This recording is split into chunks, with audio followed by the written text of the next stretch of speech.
Hey guys, I finally got this VOD out and am releasing it on YouTube. This is the resource that I use. It's a great resource. Watch the whole thing if you want to understand how you can use this cheat sheet essentially to manipulate the market, see what's good to craft, see what's good to buy, what's good to sell. This is a perfect resource to see the prices go up and go down and find trends throughout the week. This is how I find trends in the week. I'm going to have a link down below for the resource, or you can join the Discord. It's on Guide Resources. Instead of you guys always coming up to me and asking, oh, how do you do this? Or how do you do that? What do you buy? What do I buy? What do I sell? Well, I use historical data to see what trends are occurring. And then I use my own knowledge of the game to see whether those trends will continue or whether they're going to stop. So yeah, hopefully you like the video. Hopefully you like this masterclass that me and Drokgar put together for you. And check me out on stream, Funeral PK on Twitch, links down below. You guys can follow along. Maybe you guys could even, listen to this as like a podcast if you'd like. Is it in Discord? It is. It's been posted by Drokgar. So, but the information is really fucking good. It goes through how to use this resource, even it'll help people that are really new to the game. And to the markets, and it will also help people that are very, very familiar with the game and very familiar with the markets. I learned a lot as well, and I'm like pretty happy with this because a lot of the times new resources are pretty gimmicky, and new resources don't really give you much new information. So,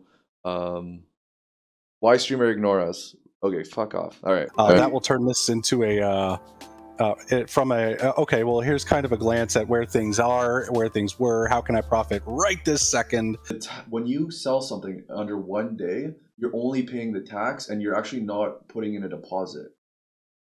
That's right. Yeah, that's what I thought too, but it was a lot of banter and I was like 80% sure, but I wasn't 100% sure. So that's great. That's actually going to be its own video, and I think that'll help. And like I will hopefully with enough people watching this video too, people will hopefully get away from posting shit gold. But again, like I snipe items at 1 gold, so it doesn't really matter to me. But selling anything for 2 gold is probably the dumbest thing you could possibly do because you sell it for 1. Thousands of them at 2 gold. It's like, what do you do? But again, if there's nothing at 1, I think that might also be bot script, because I don't think it's. That could potentially be when bots go to sell, it's always undercut and undercut by 1, right? So maybe a large bot dump. Maybe there's no, like when they go to post, there's nothing at 1 gold, and there's only a bunch of items selling for 3 gold. So one bot sells at 2 gold. That's an undercutting script, and then all the other bots post at same as lowest cost, and then all of a sudden you have 300,000 red flash fish at gold because of. I don't know. I don't know enough about it to talk about it, which is like a little bit of what I've been thinking about. Is like, man, I would love to find a fucking guy who runs a bot farm. That would be so cool to get to understand what the fuck bots do. Sort of curiosities. But okay. Yeah, no, that would be amazing for me because I could get that programmed in here and have an anti-bot market system. or take advantage. If I know how they work, right? If I know how they work, then there's always room to exploit it. We've been like the redfish gang. Like we've been trying to track when they dump, and I've been like scheduling when I've seen the dumps happen. A lot of them occur at night. I'm just trying to find out when they dump. A lot of their like pearls and red flesh fish. And I'm sure it's the same for. Gems, I'm sure it's gem boxes, right, from Mari's store and stuff. But it's the same for those, and also other consumer relics, fucking herbs, flowers, mushrooms. Yeah, that would be cool to buy up. Like potentially, you could buy if they drop it for if they dump flowers, for example, for 45 gold. And that in the morning it's going to go back to 58, that's fucking making 20% after, roughly 15%, right? So those are these are really cool things that you can use knowing that. But anyways, so we could start going through it. I think we can skip the description tab. I started doing a change log just so that I could keep track of what I changed and where. Other people can see those things, and because it's a spreadsheet, anytime I do make those major changes, people would have to make a new copy of it. Okay. This, So sorry, you were saying that this is yeah, I'm showing my screen now. So you were saying that this this is a open source, so like people can change your stuff on this, or no? well, not mine. You can change it on your copy of mine, Right. but you Okay. can also see everything that I'm doing, every calculation that I'm making. And that's encouraged, because I'm not, like, I built this, like I said before, I built it as a tool for myself. And anybody who makes a copy of it and they decide they want to change it or add a cool feature or something to it, I really hope that they do, because I want for this tool to help other people the same way that it helps me on a daily basis. Yeah. No, that's perfect. I'm looking at this. I'm like, man, it's like pretty much everything on here. Um, I want Yeah, to. so I tried to describe out each tab and kind of what it's doing or what its purpose is. And I added that whenever I initially posted it up to Reddit. Okay. Yeah, I was reading this briefly. If you don't mind, um, could we like I'm just gonna cut this and put this probably into a video if you don't mind. Sure. Is that okay? Yeah. Because I Yeah. think that the people that watch my stuff are actually very interested in this kind of shit. You know what I mean? Like they and just for the probably for the people that are watching on YouTube, I do want to just go over what like a brief description of every tab. Like you do have it written here, but who reads who opens Right. the manual? Like I see this and I'm like I don't read anything on the front page and I just go to like I don't know Chaos Exchange and I'm like oh now I'm confused. You know, so that's probably the maybe I'm just an idiot, but Right. like but I would see that that's probably like the typical. So uh if you want to just we'll just do like an Yeah. quick overview. And so yeah, so I don't have all the craftable items. I'm only stronghold level 30. Hmm. So I don't have everything. The only exception to that is the splendid elemental HP potion, Okay. which one of my two active guildmates, because I'm in a guild on Azena, so I'm on the same region as you. So all of these prices directly correlate to what you see. Yeah, NA East. Yeah, the same Um, region. Yeah. and one of my guildmates, he's got access to that recipe, so I was able to add that in. I tried going through some of the online codexes to get some of the recipes, but they ended up being wrong. Like one of them that I had looked at said that it crafted 3, but it actually crafts 2 instead. Um, So so if you when you're in the crafting tab on the stronghold, you can actually select all all crafts and then search up splendid, right? For the things that, like splendid is typically what you're not going to have. Splendid destructions, you got to go through Marty. mhm. Splendid HP potions, you got to go through Nineveh. And so you can actually look at the recipes even if you don't have them, and that'll be the most accurate way to do it because it's in the game. Right. So yeah, so just saying up front, I don't have Sorry. everything added in, but as Yeah. as I get those recipes, or find the in-game recipes, I'll have them added in. Everything that's in there right now is correct, though, Okay. for what it costs. So I do update this every day, um, as you can see in the changelog. But I'm marking when I'm updating my prices. I like to play the game too, so I really only update it once, maybe twice a day, and Oh, it's usually I so do much that. work. It's so much work. I don't know if Yeah, people understand this, but like doing things of this nature and especially of this caliber, inputting all of the different numbers and manually inputting every number for every it is a lot of work. And you don't have yeah. I definitely respect the amount of labor of love that you put into this. So yeah. So I do know that this is a monster of a spreadsheet. So I did try to separate out kind of each economic system in the game into its own tab, as best as I could. Um, and hang on, let me pull it up on my own. yeah. I would say like I guess we could just start looking at um we'll just go through these one by one. And I haven't gone through all of this on my own yet. You know, I like this part where you give a brief description and then break out each tab. Yeah, bring out each tab. So I guess probably the best way to do this is, we Go did tab by it. tab. What's that? Sorry. Go Oh, tab just by go tab tab. by tab. Yeah. Let's just go tab by tab, and then you can talk about it. Are you watching my screen? I am. All right. So we'll go to Matt's then. Okay. So yeah, I guess this is you. Yeah, so this is the crux of the entire workbook. This is really what I go in and update. I try to update as early as I can in the morning. That's about to take kind of a hit because for the first time in 2 years, I actually have to start going back into the office, and that starts tomorrow. So these things won't be updated in the morning, so likely be updated sometime in the evening whenever I actually jump into game. Yeah. But I go through the market in game and manually copy over the prices that I see. There are very few exceptions in that, like this morning, the tier 3 Guardian Stone crystals. The lowest price you could buy it was at 11, but there was only 53 of them.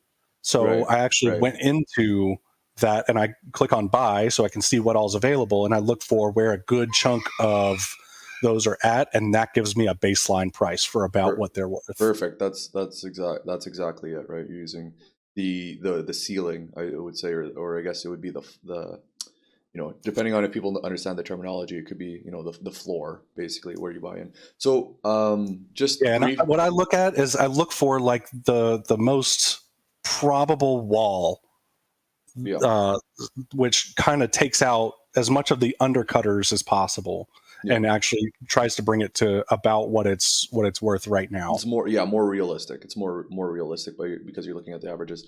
So just for people to know how to use this, I'm going to explain pretty quickly. You're going to want to, it says in the description, but again, you make a copy of it. And if these aren't the real prices that you are seeing on your market, maybe your EUC, maybe your NA West, whatever, you can change these variables in the yellow, and it will change what the values are, right, for doing the crafting and such. Are they attached? The maps they are. They are attached. Okay. Every other tab is They correlate. It is pulling directly from the mats tab. Yeah. So everything updates whenever you update the price of the items. This is so cool. I'm looking at this here now. So just from what I see initially, right, I'm like, okay, well, these are the prices and here's a real money value. My first question is real money value for gold. And actually you have here that if we're looking at the crystals that you get for the amount of money, and this is obviously American dollars, a USD, right, you get, if you buy the big royal crystal pouch or box or whatever, you get about 30,000. And so that's where this gold value comes from. For those of that are going to be asking on YouTube, whatever, I just want to make sure I cover that base. This is $100, whether you buy gold or not. $100 is roughly 30,000 gold with the royal crystals conversion price at 601. This is where you put this up here. That's correct. Oh my god! Oh, that's brilliant. That's so good. That's something that not a lot of people have. That's such a good fucking. Sorry, excuse my language. It's such a good variable to add because I saw on another tab here that if I put down 1,000 of my honor stones, it's actually I can see the real dollar value, and I think that's really cool, really cool. Sorry. Yeah, and that's something I just added a couple of days ago. It's kind of a nice to look at, or if you're really trying to flex something. If you've got 9,999 powder of sages, that'd be absolutely insane dollar value wise. Yeah.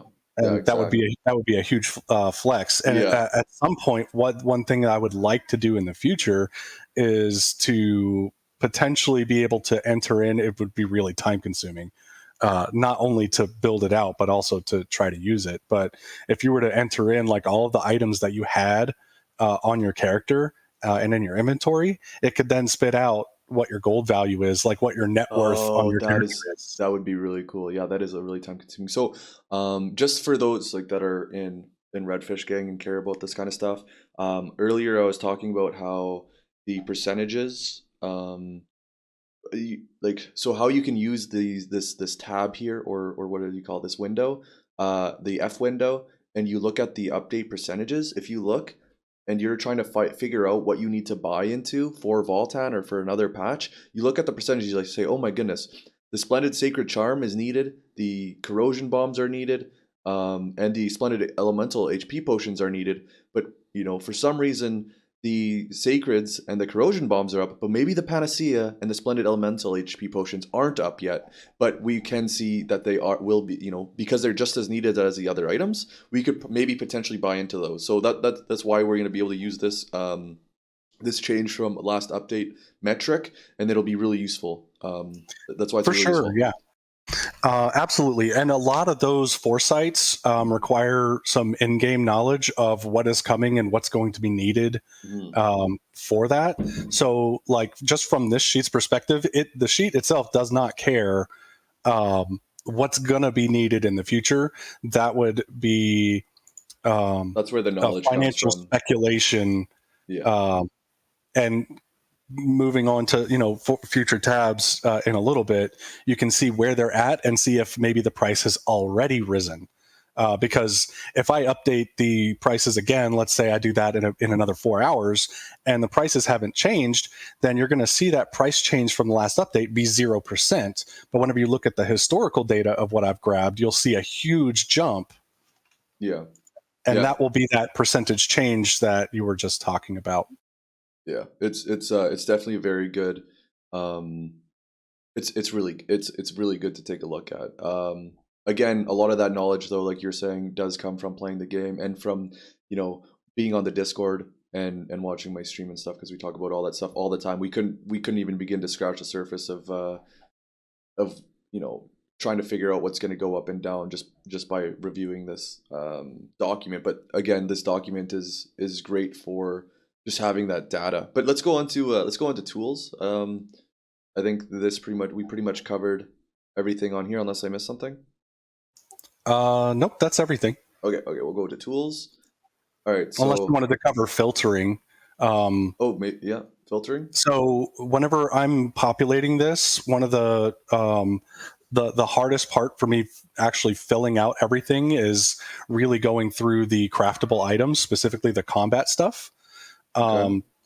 And what I usually do is up at the top on the category, I will clear everything from the filter. So if you click on the little 3 green things next to category on column B. Yeah. Yep. You click on that and you hit clear. Sorry, clear. Okay. Yep. And then you scroll down and you can go to like battle item recovery. Yep. And press OK. Yep. And then on the market, that whenever you go to combat items and recovery, these are the 4 things that show up in there. So it makes it really easy for me to just go 4, 11, 22, 53. And then I can clear it out, and I can do the same thing for utility and buffs and offense. Cool. No, that is really good. That makes things a lot easier for inputting the data. Cool. That's right. All right, so we'll go to tools, and again, you can do that with any of the categories: foraging, hunting, excavating, all that good stuff. So, auction calculator. I use this every day. There's a chaos gate. There are 30 people that do the chaos gate with you, and at the end, you get a secret map. And whenever you tie in once you populate all your prices and you go and run your chaos gate, at the end, you get the auction for a secret map. I have a whole maps tab, which we'll go over in a little bit, but that'll give you the static price, like the guaranteed you're getting this amount of gold. Yeah. Oh, that's cool. That's cool, especially for when you maybe you find an engraving, a grudge engraving for 15K in your Abyssal dungeon, and you want to know, well, when should I stop buying? Obviously, you gotta think about the consideration of the 5% market tax, but it's a good idea. If the grudge is selling for 20K split along 4 players, you don't want to pay more than 15K. That's roughly. That's right. So this morning, whenever I ran my chaos gate, the tier 3 map was worth 28 gold. In just those materials. It does not take into account the fact that you get books. It could be a good one. It doesn't take into account any RNG stuff. It's just what you're guaranteed to get. And then there's 30 people in the raid, and what we found out is that the amount that you get back has a direct correlation to what the ending bid was.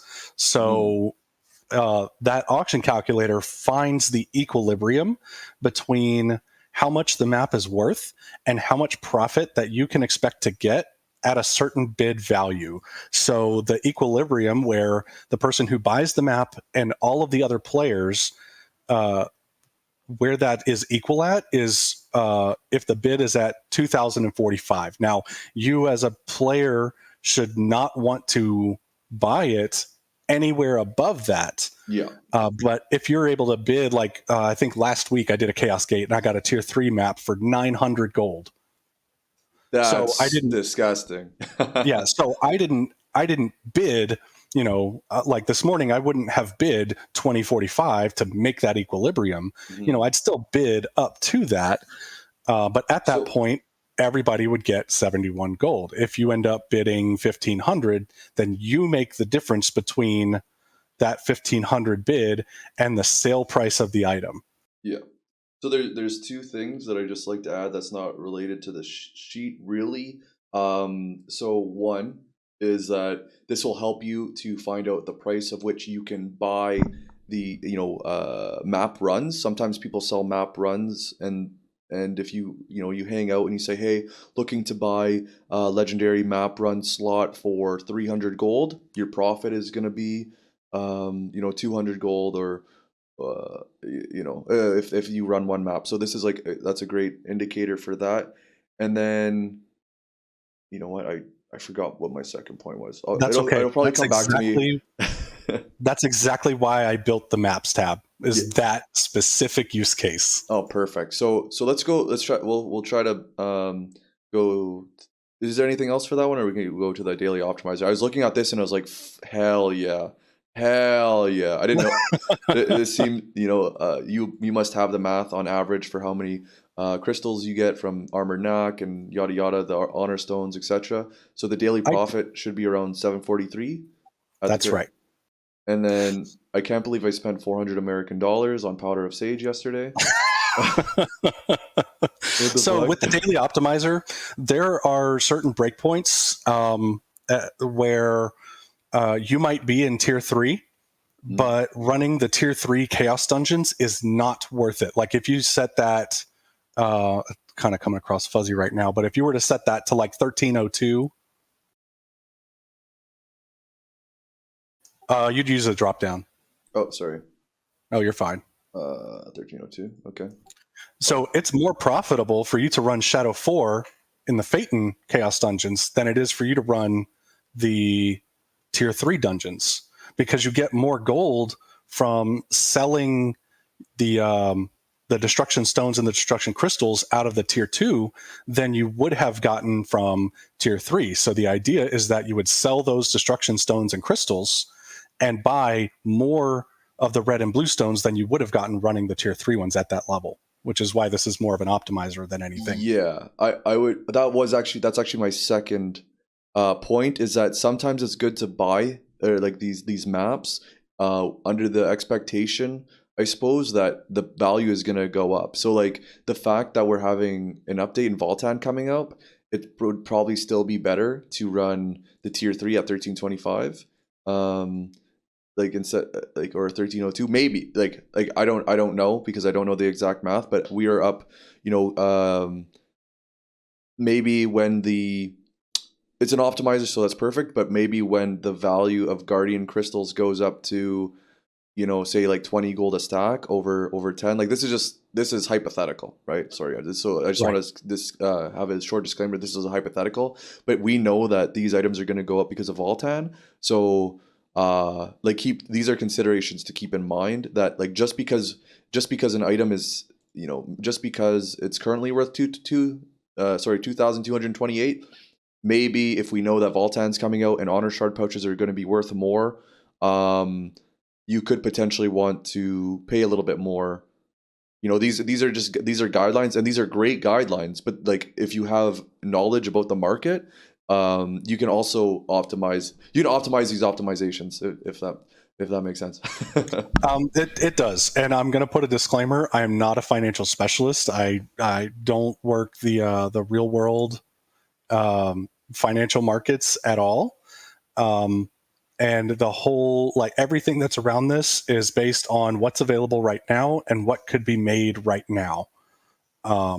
Yeah, So I don't really do any of the foresights. That I'll leave that to you. yeah, I am also not a financial advisor. I just like to play video games and AFK them so that I don't have to grind Acrosina 30 times a week or 30 Yeah, times a so day on 6 characters. Anyways. so if you find this data to be a good kind of baseline for it, and This is say, well, amazing. You can't go wrong. Like this is great because you can't go wrong. You know what I yeah, mean? this is a snapshot at what Mhm. was there when I updated the prices. Yeah.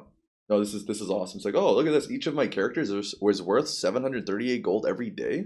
Damn, I should probably do my dailies. Right? Yeah, and it just gives you an objective cost of like what playing those characters is worth, and then you can kind of like prioritize your time more efficiently. But let's look at this Yeah. quick flip tool. Best for single items, not crafting.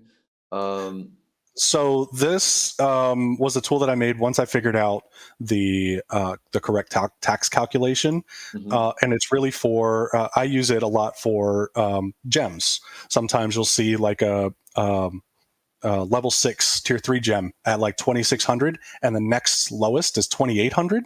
So you can put those calculations in there, and it'll tell you whether you can actually make a profit from it, because 200 gold is no big. Uh, Ooh, hey, it's yeah, it's not really that's a really large amount of gold for just doing one simple thing.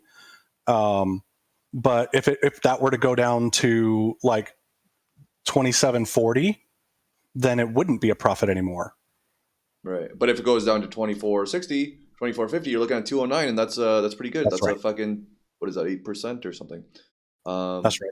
cool. No, that's awesome. That's really quick, really easy. I could definitely see myself having this up at all times on my on my other screen just to be like, huh, because I really like this. Also, I just think it's funny that I can be like, how many? What do I have here? I had solar blessings. I had 13. You know, I had 1380 of them. That's also worth $400. It's like, god damn, I could pay if I sell all my stuff. I could, you know, not that Right. I would, but like, you know, if I were to if I were to go and buy all of my items again, it would be it's just really fun. You know, like Star's Yeah. Breath. I've And got 4,000 of them. So it's like, huh? Well, you know? I can say to my chatter or like the people in chat, be like, well, do you have $80 worth of Star's Breath? I bet you don't. I so do. everything that's in green, all the real money valuations, that's all just a fun stat. I just decided to add it. I thought it was I love it. interesting. I love it. And obviously it's going to change, and it's going to be cool to notice inflation and deflation. I mean, I don't know if you saw, but we were down to 250 gold. Hmm. You know, with this cost up here, so gold per 95 crystals was 250 gold. That was really really harmful. That was insane. Yeah. Yeah, and it's going up 20% every fucking week, I think every week or two. So we have that to look forward to with you know, what is it, skins, cosmetic items. Again, Voltan, I think people are going to be selling because they want to push for 1445 and sell a lot of their cosmetics. So I know that might contribute to these items going down in value, but that's another video. That's another topic. One last thing on that quick flip tool: Okay. do not try to buy 20,000 redfish or red flesh fish and expect to get the correct profit out of this. Ah, It is meant for one item, yep. and there's no quantity, so I can't actually um, Affect the tell what the 5%. correct taxes are. Yeah, that's fair. Yeah, that's the best for single items, not crafting. Very important to read right up here. And also a reminder that accessories, gear, and stones cost fions too, Yeah. in Yep. addition And to. you can't resell. Also, another thing to note is you can't resell stones, birth stones. That is, you buy and you keep. They are non-tradable after. Right. Yeah. So maybe that might be a thing to add as well. Maybe. But I mean that would be really sad if people tried to flip a birthstone and they got screwed over for it. Same thing with engraving books. But okay. Let's go to this. Is there anything else we can add on tools? Nope, that's it. All right. So this one, at first glance, as this is my first glance at it. It looks a little bit overwhelming. Uh-huh. Okay, so this is the Stronghold Crafting tab, and you can input your greater craft chance. Now, this is multiplicative and not additive, is a thing that I would add. I don't know if you're aware of that, but it's... You mean like with the normal great craft chance and the special great craft chance? Yeah, so when you get great craft chance from your items and your like Pela's costume, or maybe your train set that you got from Founders, or the 1% increased honing chance, it's actually not an additive. It's not like, oh, you get like 7% great crafting chance. It's you get like 7% added on to your 1% chance. So it's like multiplicative. Now you have a like 1.07% chance to have greater craft. Okay, so real quick question about that, because that would be a really easy implementation for me. So, because all I have to do is split those out, and then create a new value that does that multiplicatively. Mm-hmm. So there are three sources for your great craft chance. You have the structure researches, or your stronghold researches. Mm-hmm. You have your structures, and then you have your outfits. Yes. Are they all multiplicative with each other, or is it just certain ones that are multiplicative? I have heard. It's all hearsay because Smilegate doesn't give you any fucking info. Like I've tried looking over the internet, and like everything is hearsay. But anecdotally, I don't get shit. Yeah. So the way I've got this is additively. And that's how I Right. did it too, right? And that's how when Osterberg copied my video, he did it as well. That cocksucker. Sorry, not the place. Yeah. So it is. I would say that from all the research and all the people that I've talked to, um, that don't copy paste my content, it is like it is not additive. Sorry. Okay. I'm going to leave it as is, because that would end up being the lower bound of what it could possibly be. Mm-hmm. And I don't want to overdo the multiplicative with it. Because just if you go based off of with it just being additive, then you do make that profit at least. Yeah, it's so like I would say that like I craft 90 items, or sorry, like I have like 90 what or sorry no, I have 30 crafts going, and I craft around like 90 items a day, or not do 90 crafts a day, and I would be lucky to get like 2 greater success. Yeah. So like if I was, and I have everything stacked. Like I should have like 15%. There's no fucking way. Yeah. So you're saying that the crafting crit chance is about the same correlation as honing success chances. Exactly. Exactly. You're getting it.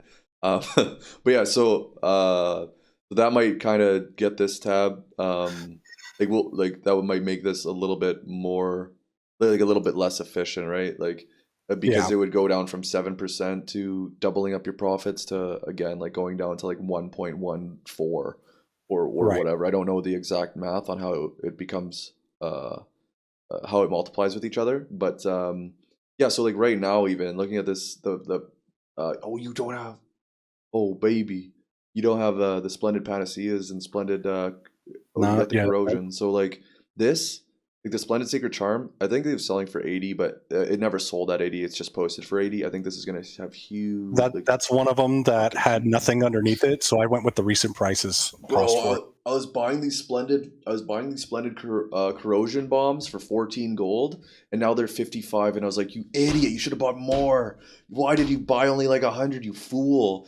Uh, people didn't Right. even know that, but people didn't even know about splendid corrosion bombs, and then people did find out about corrosion bombs, and now they went up 300%. And I feel like such an idiot. Sorry, it's not really. Sorry, I should have definitely invested more, but that's neither here That's nor okay. there. So real quick, on column L, if you take that hourglass Mhm. and then put a check mark next to blanks, Okay. And with and then minimized? yeah, and then hit OK. Okay. So this is the breakout for each of those items. So can you explain what that means? Sorry. Yeah. So scrolling all the way to the left, you can ignore the stuff on the right. That stuff on the right, that's a whole other topic. Okay. But I was because we know what the craft materials are. So looking at that top simple array of fusion material, my cost to craft it is 196. Yours might not be 196. You may have more researches that reduce your crafting costs, so that might be lower.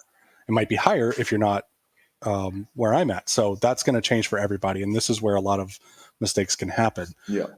Is that everybody's gold cost is different, everybody's great craft chance is different, but the material prices, they're not different. So this is all assuming that you're buying all of these materials. Now that might not be the case, but if you're going to get a negative gold per hour from that, you are better off selling those materials as they are rather than crafting something to make more gold from it. Right. So you have two items here listed as simple. Is one of these basic? Yeah, it's a bit farther down. Oh no, I see that they are both. They have different craft costs. And scroll over to the left a little bit. Oh, they're made from different. One's meat and one's excavation and fishing. Right. I see. I see. Yeah. The only thing I would note that making fusion materials, sometimes you don't get to sell them, depending on if people. Yeah. That's even, and make sure you always put up your sales for things that have high quantity for 3 days, or you'll never sell them. That's something that they don't teach you at in kindergarten. There, you got to make sure you put it up for 3 days, or you're never going to sell that shit. But that's right. And with that, your deposit goes up, but your tax does not. You're right, and you get your deposit back on 3 days. That's right. Okay. So yeah, can we go over, I guess, some of the other metrics? Like you add here, this is you put in your wildflowers. Sorry, just how would I go about navigating this with? So those are kind of off to the side because those follow different special rules. Flares and HP potions, they actually cost silver to craft. But silver has a conversion rate, so you can rebuy your silver. So in that sense, while the silver is what you are using to craft it, you could also consider it a material. And the gold per hour takes into account crafting those things at that level and converting your gold into silver. I think it's 100 to 1 you restock yourself. 100 to 1, like buying awakening shards for silver to no, they're saying gold to silver. Gold to silver to replenish your silver. So in that sense, the silver is actually a material and a cost. Right. No, that makes sense. So I would say, but also flares. Nobody needs that many flares to be able to generate any kind of gold. Also, it's 9 seconds for fucking like you can't just AFK it, which is ass. Yeah. So I have the time in minutes as 0.133. That's how many minutes it takes to craft it, which is how I generate the gold per hour. Yeah, and the gold per hour, again, you have to sit there in your stronghold for an hour, making sense on the dollar. So the important takeaway for those two items is if you're not crafting it for yourself, it's really just a silver to gold exchange. You end up selling your silver to make gold, essentially. Yeah, which is, and also again, you're going to be spending so much silver. It's poo butts. Don't make flares. Powder sage, baby. Powder sage, baby. Don't. So I have that over there because that's not repeatable. It's only repeatable 5 times a day. And I actually have the profit per seal that you use as well. Oh, profit per seal. Oh man. That's pretty cool. I like that. That's really good. That's really good to know. So, do you have in here? Is there like a conversion material? Is there like a material conversion thing at all? For what do you mean? So, like, maybe this is something that you could think about, but so if you do conversions, like, so if I buy, for example, blue timber, I can convert it into, or sorry, if I buy like green timber for 3 gold, and I know that there's a 6 to 1 ratio plus the market fee, I can convert, blue timber or green timber into blue timber or vice versa through the conversion method. And there is gold potential to be made there, right? So like Do if you mean the I, trade skill exchange? where you turn into powders and then powders to like you can Uh-huh. turn. Yes. So Okay, conversions is we'll how get I there. make. Yeah, conversions. I make a fuck ton of gold with conversions, and I like especially when the game first came out. Like I was making, 200, 300,000 gold an hour, active with conversions. It's not like that anymore, but you can still make like 50, 60,000 gold an hour. Yeah, Um, so we'll get there.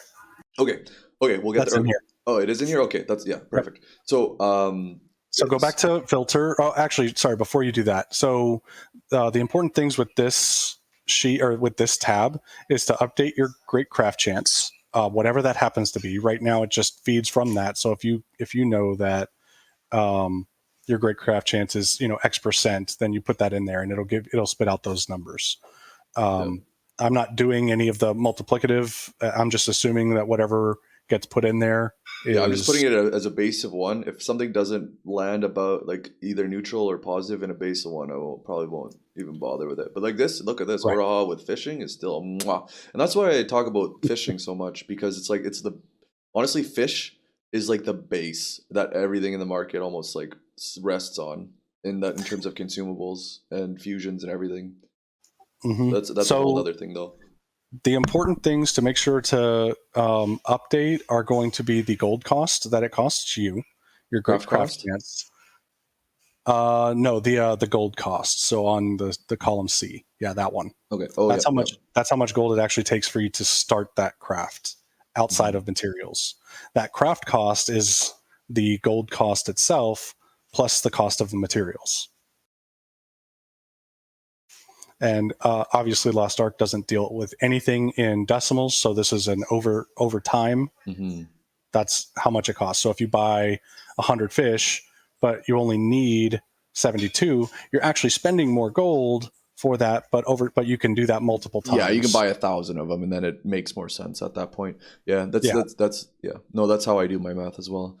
And I think, let me break that out on mine because I may have hidden something on accident. so Where? like as you look for that, I'll just look at this like, oh, simple Aura fusion with fish. Look at that, it's at a profit. Kaldar fusion Oh, materials with fish at a profit. right. Um, protective potions. Wow, protective potions. Look at that. 1 gold.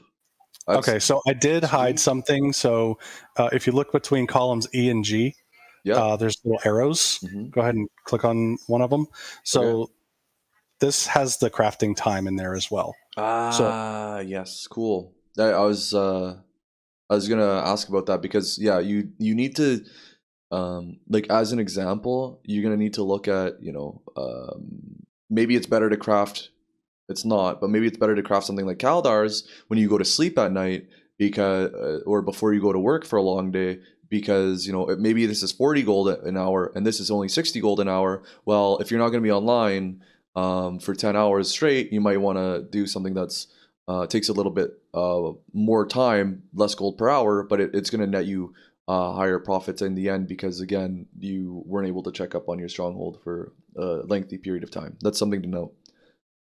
yeah. So adjusting anything from how much gold it costs for you to make, and adjusting your great craft chance, that will directly affect the profits that you can expect to make per hour. Oh my god, the sheet has given me, it's making me feel things right now. It's making me But that's how feel you things. can. I don't know if you, I don't even know, like how you feel about being in a call with me right now, Jogcar, with all these things I'm feeling with this sheet. So in Don't order tell to your get it back wife. to, Don't tell your wife. Sorry. that's okay. The sheet's awesome. Sorry, continue. So if you scroll all the way back up, in order to put Yep. it back into that minimized view, Right. you click on the filter, the three things next to filter, right where that orange block is, all the way to the right. There's an arrow that's pointing directly down to that filter. It's Okay. on column L. Oh, column L. Sorry. Oh, okay. Go here Yep. and then And then go. just uncheck blanks. Go, okay. And that brings it back to the minimized view. Ah, I see. Yeah. Okay. Cool. No, I almost prefer that other view a little bit more. But this is really good. I think once I get a better feeling for it, I will. This is like just a quick overview. It's like, damn, Splendid Sacred Charm, what are you doing? And then of course, be mindful, guys. So this is not part of the. This is just a little bit of market knowledge. Be mindful of creating it's like, oh, Splendid Sacred Charms, wow, I'm gonna make so much gold.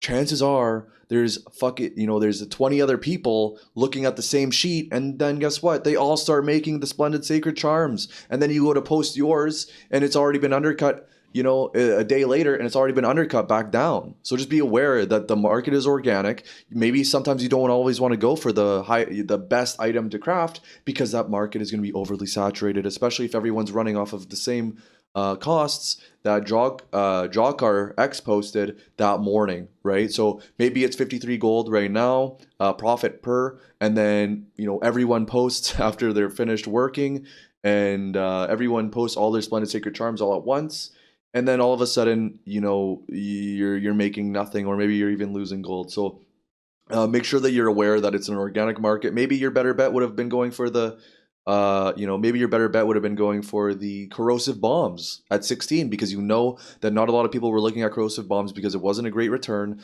but it ended up being a great return because there weren't eyes on it. And maybe instead of it going down in value, because all the crafters were crafting, the Sacred Grand Charms or the Splendid Sacred Charms, maybe it actually went up in value instead of going down in value. So that's something to be aware of. Maybe you want to be selling on, if you're playing, you actually sell every hour, just to make sure that you don't lose any of those profits later on, right? But that's obviously something that's subjective. It's organic, and just something to be conscientious of while you're using the spreadsheet. Does that cover everything on your end? That's everything. Cool. We'll go to the Mari shop. Oh, this is awesome. Yeah, I've actually used a lot of resources. I like that you've added this in. Do you want to talk about it a little bit? This is pretty typical Mari's calculator. A lot of people have it. There's a lot of online stuff for it. I think the only thing that I do differently is the honor shard pouches that you can get, or just the shard pouches. They're the small pouches. So I broke that out into the total quantity instead of just saying small pouches, 20 of them. I broke that out into the quality, or into the quantity of how many shards you get. And if you scroll over to the right, it's kind of hidden. But I did some calculations to find what the best prices per for each of the shard types are.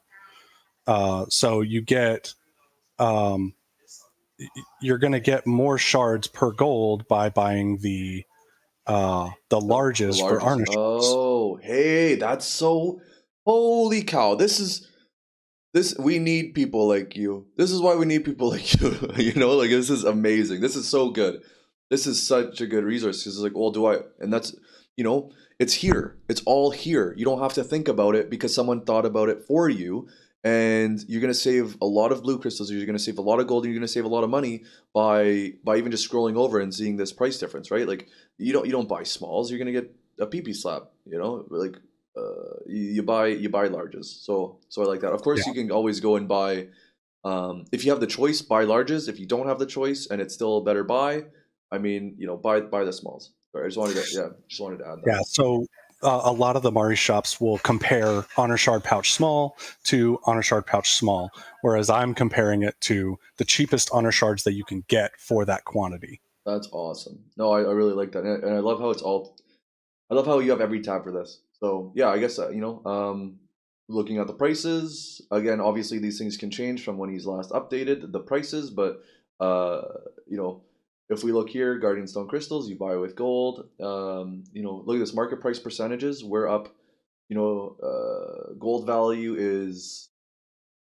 How would I read this here? The gold value is 700. So the crystals is how much it costs. The gold value is how much gold the crystals that you're spending are worth, and then the market Mm. price is how much it would cost on the market Okay, to buy so that same thing. see, this is why having a dum dum go through this with you is so helpful, because I'm like, I don't get it, and then you're like, yeah, you are.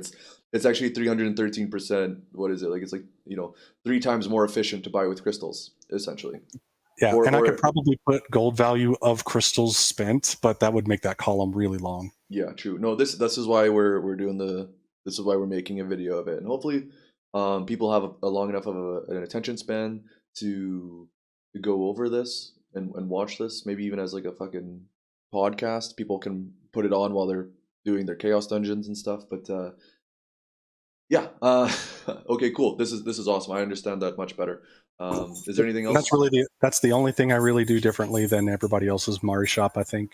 Perfect. It's all on here. I'm gonna have this. Honestly, when I'm playing and when I'm gonna have this open all the time. I really like the spreadsheet already. So let's take a look at a glance. Ooh, so we So can see the market analytics here. yep. So this tab I just added yesterday. I grabbed a couple of real quick things. Like once I go through and update my prices, there were some things there were some tabs that I always go and check immediately after. And I kind of compiled them into sort of a report. It says WIP, that's work in progress. So I'm still kind of working on the formatting. Obviously, some of those boxes aren't exactly right. And they don't really fit nicely in the thing, but it gives the trade skill exchange profiteering and whether or not you can actually generate a profit based off of the sales prices. Oh man, Um, this at a glance thing is so busted in terms of just like how good it is. Sorry, yeah, I'm just like I'm listening to you, but I'm also like just going over this, and I'm like, this information is like I log in, right, in the morning, and I look and it's like, oh, this was last updated, 10, maybe 30 minutes ago, a couple hours ago, and I say, oh damn, Thunder Potions are up. That's interesting. Or I say like Panacea is down 26%. Maybe it's time to buy in. Sacred Bomb 45%. What the hell is going on with Sacred Bombs? Maybe I'm gonna buy in like Natural Pearls 2 gold. Like maybe I wouldn't look at that too closely, but I can say like top five. All right, cool. Top five. Decreases. Top five increases. I love that. Maybe I would even prefer. I would maybe even prefer a top 10. Uh, but the top five is definitely, I love it. Like, look at this. Look at this shit. Splendid Corrosion, Splendid Sacred Charms. These items that I said, that you're gonna need for Valtan, up 150%. Love it. Thunder Potions, not really sure what's going on with these guys, but I know what's going on with the Shy Wildflower. People are crafting. So, um, yeah, sorry. I'm just in love with this, I guess, that's tab. okay.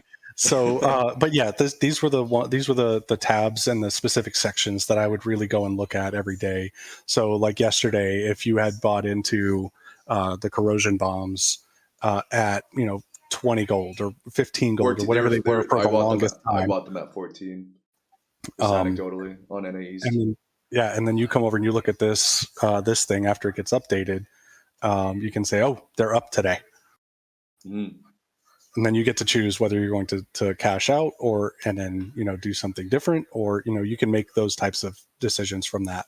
Or you can go and say, "Oh darn, I should have sold my Panacea when it spiked yesterday with the roadmap release or whatever a couple days ago." Right. But so let's go. I guess we can look at these filters. What do you think is the most handy? I guess like, oh So man. they all kind of work together. So if you let's start with the filter by tier. Okay, sorry, I already fucked up the Furia one. That's okay. Let's go and look at Okay. Okay, let's look at splendid corrosion bombs. So you're gonna clear everything right here. and you're gonna go to Yes. crafting. No, filter by tier still. Oh, You're gonna oh, check the crafting. oh, craftables. Okay. Yep. And then you're gonna go to the category and you're gonna go to the offensive. Clear first, and then offense, Yep. and then And I then can. then yep. It's beautiful. So beautiful. Corrosion bombs, you say? Splendid corrosions. Oh, So baby. there's the amount of time that I've been tracking the prices for this and where the prices have been fluctuating at. And you could tell whenever I started tracking it too. Like I think the most recent one I've added was the stars breaths, but you can see that 150% jump right there too. So, sorry, what did you say? Sorry, I was looking at my own stuff here and zoned out. Sorry, I apologize. I didn't catch all that. That's okay. If you look at so those are directly affecting the graph on the left, Right. um, and Right. you can tell whenever I started tracking the Yep. prices, Yep. Yep. Yep. and you can see where that price has fluctuated, and then over on the very end, you can see that 150% increase right Yeah. there, which No, correlates exactly. to the material price increases. No, that's perfect. No, that's really cool. I like that. I mean, I haven't seen a resource that's this. I see a lot of resources, and I'm sorry, RFG, if you send me a resource. This is the best resource that I've seen, like bar none, easily. Like, and I go through a lot of stuff, as you can imagine, just with like what the channel's all about, the stuff that people recommend to me. Not just trying to S your D their DrokgarX. I actually think this is really, really amazing. So I'm a big fan of it. But okay, cool. Yeah. I don't know if there's anything else. That's I it. guess you can Yep. go. You can go. Let's go take a look at gathering. We can we can take a look at maybe foraging, and we could see if like if we can correlate the data. We can go here. And we could probably correlate data. Look at this. Look at the correlation between the materials that are needed for for crafting and the cost going up as well, right? So you can correlate data with this resource. It's fucking incredible. I don't give a fuck. I've been wanting this for such a long time where it's like, huh, I wonder if there is a correlate. Let me see. You might not have been able to go back far enough. But you could do So it something works like from a top down, but all of those are they're called slicers. mhm. And whenever you only have certain things checked, then it disappears from the other filters. So you may have to select all again and work your way from the top down to get where you're going. Oh, okay. So yeah, but just like the basic idea of like data correlating is like because you can already see it, right? If you look at destruction bombs and all these items, and you correlate, oh, all of these items use relics, right? Maybe like rare relics, maybe like rare relics. Obviously go maybe select all, and then we can go to excavating and battle items.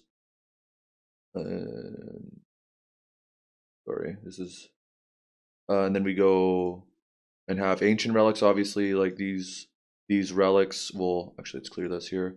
Obviously ancient relics and rare relics correlate due to the conversion method. And then we could see like check out Oh, you have to the hit core. OK at the bottom. Oh shit. Okay. Clear. Even just saying like sorry, rare relics. Anyways, you can see my line of thinking, right? Like you can correlate data to see like has there actually been an increase of like commodity materials, and like is that correlation true with these items, right? So um I I'm not going to spend the time to go through this perfectly, but you could select the items that are used for a certain craft, and then say flowers, right? Say flowers with like clear Well, even with the everything. graph you have up right now, you can see that the ancient relics and rare relics are staying the same. They're not really needed for the sacred charm, but in the event that it was, let's say Hmm. those were the material costs, but you saw the price of uh, the output of it. Like in this case, I'll just take the example of you need ancient relics and rare relics to make sacred charms. It's not right, but we'll just say that as an Yeah, example. In this particular situation, you would see that the price of materials didn't change, but the cost of the end resulting item did. So either the sacred charm is going to dwindle down in price, or the materials are going to go up to meet that. yeah, yeah, exactly. So I'm gonna clear this, and I'll do like wildflower and something and shy wildflower, and then splendid elemental HP potions. Here we go. Look at this. I think these are splendid elemental potions, and then wildflowers. They Yep. didn't correlate exactly, but like you could see that the prices went up together, right? Yep. Because people are making HP potions, and they need fucking flowers to do that. So like obviously there's not 100% correlation. We got bots and we got all other kinds of stuff. I don't know the exact items and what they need. Like if I did, I'd be able to you know be able to maybe correlate like atropine potions and ancient relics and whatever, but it's just an example. It's just something you can use you know to help correlate your data, and maybe you can find inconsistencies and then take advantage of inconsistencies in the market. That's what we do. And yeah, we can keep going. I think I just wanted to cover that. It's like, damn, that's so useful for me because I love finding inconsistencies in the market. And if I see, oh well, why is it that this is the number one item to be crafting splendid HP potions? Why hasn't it gone up in value yet? And then maybe I'll just buy every single flower on the market um, and then sell it for what it's worth, right? Because it's worth a 20-30% increase because that's what the potions are worth. So that's the way that I can manipulate these graphs. And actually, I was this Drokgar. It's funny that you have this because I was brainstorming this and trying to help trying to get my friends, like my in real life friends, to help me like draw something like this up because I don't know how these sheets work. So this is something that I talked about like 3 weeks ago, Drokgar. So I'm really happy that you have this. Like I'm really happy. I'm glad. The last thing I want to talk about, which kind of has some correlation to the stronghold crafting thing, is on the left, the top 5 profitable crafting. I have an undercut gold per hour and an at price gold per hour. So undercutting takes into account the bot's -1 gold from whatever the price is on the mats tab. And that's the profit you could hope to gain from that at that particular snapshot. So this was 10:15 my time today. At price is doing the posting it for 3 days at that price. Oh, I see. So selling it for 8 instead of 9 on the That's simple right. raw fusion materials. So selling it for 8 would be an almost instantaneous sale with a gold per hour of 0.2 at the 7% crit chance that I've got in there now. That's beautiful. That's beautiful. And I mean, obviously, it's like, oh, well, don't sell the fusion materials at 8. Yes, but look at Splendid Sacred Charms. You could undercut, and it would, what the fuck was that? It would barely affect you, and that's awesome. So, yeah, I think that like let's keep going, and then I would just like to like for my preference, it would be like we talk about like preferential stuff at the end of this. Yeah, let's go to a Chaos Exchange unless we got anything else to add. Nope, that's it. Okay. Oh, this is the Infinite Chaos Dungeon. Infinite Chaos Dungeon. There's a lot of resources out there as well. So as you buy stuff, your price for each thing goes up. This just gives you how much gold you can get per token that you spend. And then I have a column off to the right to reset the prices for every week. So you can, throughout your week, update everything in yellow for whatever the next one you're going to be buying is. And then whenever the new week starts on Thursday, you just copy the defaults right over and it just resets it. Oh, cool. That's perfect. Yeah, right on. I don't do Infinite Chaos Dungeons, but I'm sure that a lot of people will find this handy. It's here, and you don't have to have 1,000 tabs open like I do. You can just find everything here on the tabs on the bottom, and it's like your all-in-one resource. It's beautiful. Let's go. Is there anything you want to add to that? That's it. All right.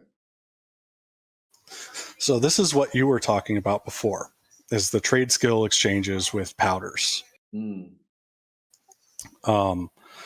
So at the top is the ultimate information to be gained, and all the math is handled everything below it.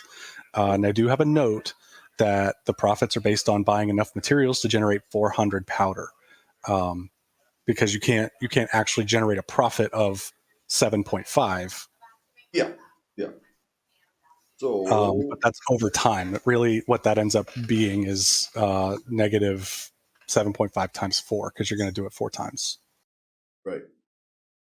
Okay. So all of the prices for the materials, like the wildflowers, the mushrooms, all of that, those are all pulled in. Now for converting from powders from the material to powders, you spend, let's take wildflowers. You buy 100 wildflowers, but that gets you 80 powders. Yeah. So the actual price to convert for that that conversion is over on the right, because you'll end up spending 71.25 gold to get enough materials to actually convert. Yeah, yeah. I find the way that I think about it is that it's a 6-to-1 ratio plus market fee, right? So like, Right. because it's So this takes into account, well, the buying doesn't take into account any marketing fees because there's no market fees when you buy. yeah. But the bottom section is the powder to material conversion, which does take into account the market fees. Sorry, where is that? So that powder section that you're at right now, Yeah. Oh yeah, yeah. that's the costs that you would need to buy a certain amount of powder. In this case, it's 80. But in order to buy enough wildflowers at the price of 57, you'd actually have to spend 71.25 gold. So you have to overspend a little bit um, to get 100 of the gathering powder. Right. Yeah. 71. It's 71. Yeah, so you might want to For do that 100. 4 times. Yeah, so you might want to buy that 400 4 times, so you come out to an even gold amount, and you don't have leftover wildflowers from your purchase. So this rare relic you get 5 of, and the buy price is 45 because they're worth 9 each. Yep. And so the ancient relic at 30 to rare relics is profitable.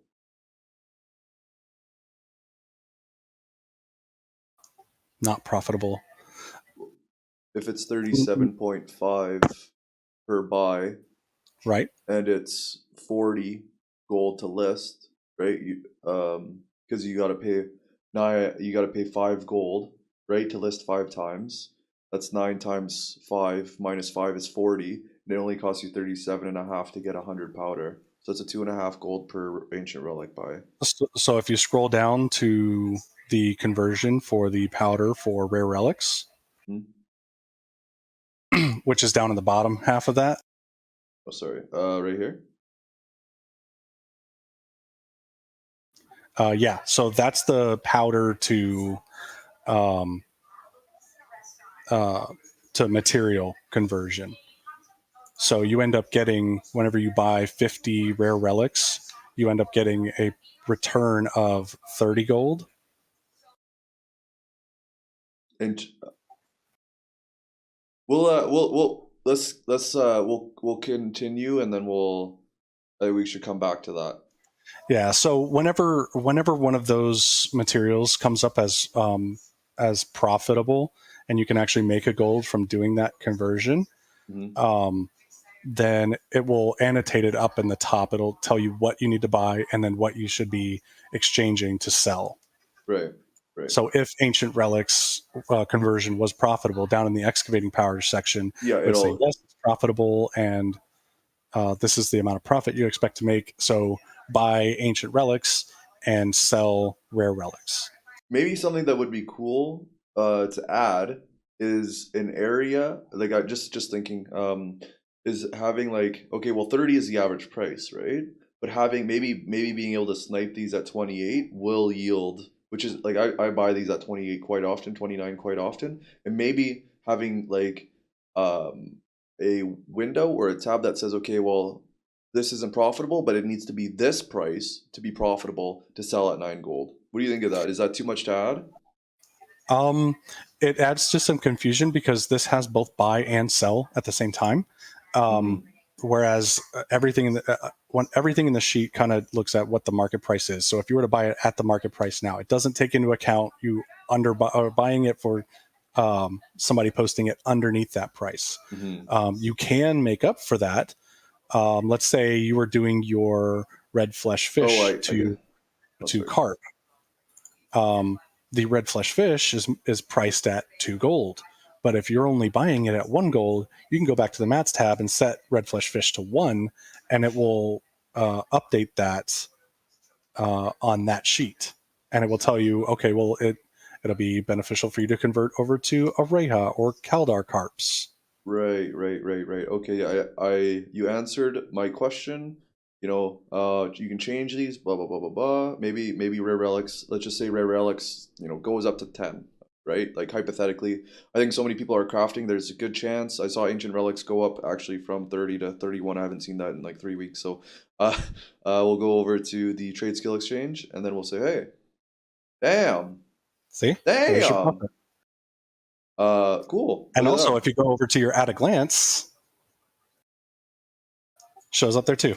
Jeez, look at that. Look at that. I mean, that's really good. I like that. Yeah. No, that's perfect. And that's, this is, I guess this, again, like you said in the description, right? This materials tab is the basis for everything else. This is where it pulls in all the information. So, if we make wildflowers, I'm sure if we change this number, we make wildflowers like 38 gold. Like, wow. We can go and look at a glance. And I don't know if I saved that actually. 38, or we can go to stronghold crafting, and then obviously things will have changed, right? Yep. Maybe we gotta make it cheaper. Maybe make it 5 gold. Bam. Go to stronghold crafting, and then look at like HP potions. Your HP potions will be over on the right. That will be the silver stuff. Oh, sorry, the splendid HP potions or elemental HP potions. Yeah, see here now there's a big profit margin on these.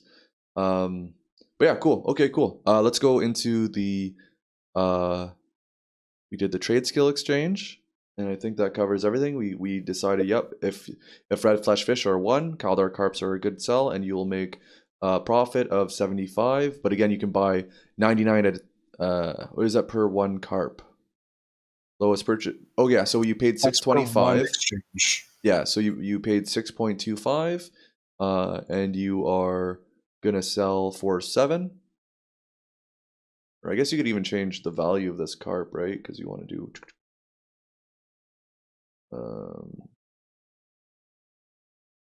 You sell these for 9. That's what we're gonna do. Okay, we're selling for 9. All right. And then yeah, so that profit is per 100 powder spent. Yeah, no, exactly. And so it doesn't look like a lot, but when you're buying 99 red flesh fish at a time, and you're turning, you're making from that 99 red flesh fish, you're making, it's like 16 or so. Don't quote me on my math, please. It's a Sunday, but yeah, it would be, it definitely adds a lot. Like, and that's what was so crazy about buying this red flesh fish at 1 gold. That's why we call it the red fish gang, is because we were buying red flesh fish at 1 gold, and we bought hundreds of thousands of them.